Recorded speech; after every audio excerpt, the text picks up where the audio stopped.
ഇതിൻ്റെ രസം എവിടെയാണെന്ന് വെച്ചാൽ ഈ വാഹനത്തിൻ്റെ വിലയിലാണ്. കാരണം ആ വിലയ്ക്കുള്ള രീതിയിലുള്ള യാതൊരു 9 ലക്ഷം രൂപ മുതൽ 16 ലക്ഷം വരെയാണ് ഇതിൻ്റെ ഓട്ടോമാറ്റിക് ഫുൾ ഓപ്ഷൻ വാഹനത്തിന് വില വരുന്നത്. അത് വെച്ച് നോക്കുകയാണെന്നുണ്ടെങ്കിൽ വളരെ മോശമായിട്ടുള്ളൊരു അഭിപ്രായമാണ്.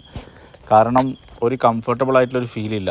ശരിക്കും പറഞ്ഞാൽ പഴയ മോഡൽ 2015, 16 മോഡലൊക്കെ സ്വിഫ്റ്റിൻ്റെ പിന്നിലിരുന്ന് യാത്ര ചെയ്യുന്നൊരു സുഖമാണ് ഈ ഒരു ട്രാവലിങ്ങിൽ എനിക്ക് ഫീൽ ചെയ്തത്. അപ്പോൾ അതൊരു മോശം എന്നല്ല പറയുന്നത്. പക്ഷേ എന്താ പ്രശ്നം എന്ന് വെച്ചാൽ സ്വിഫ്റ്റിൻ്റെ വില ആ സമയത്ത് 6 ലക്ഷം 7 ലക്ഷം രൂപ വിലയുണ്ടായിരുന്ന വാഹനമാണ്.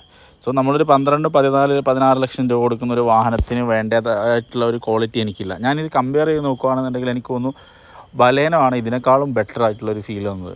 ലോങ് ഡ്രൈവ് ഞാൻ അതിനകത്ത് പോയിട്ടുണ്ട്. നല്ല അടിപൊളി ഫീലായിരുന്നു, കംഫർട്ടബിൾ ഫീലായിരുന്നു ആ വാഹനം എനിക്ക് നൽകിയിട്ടുണ്ടായിരുന്നു. എന്തായാലും എൻ്റെ അനുഭവം ഇതാണ്, എനിക്ക് ഫീൽ ചെയ്ത കാര്യം ഇതാണ്. നിങ്ങൾ യൂസ് ചെയ്യുന്ന ആളുകളുണ്ടെങ്കിൽ എന്താണ് സത്യസന്ധമായ നിങ്ങളുടെ യൂസ്ഡ് റിവ്യൂ എന്നുള്ളത് കമൻറ്റ് ബോക്സിൽ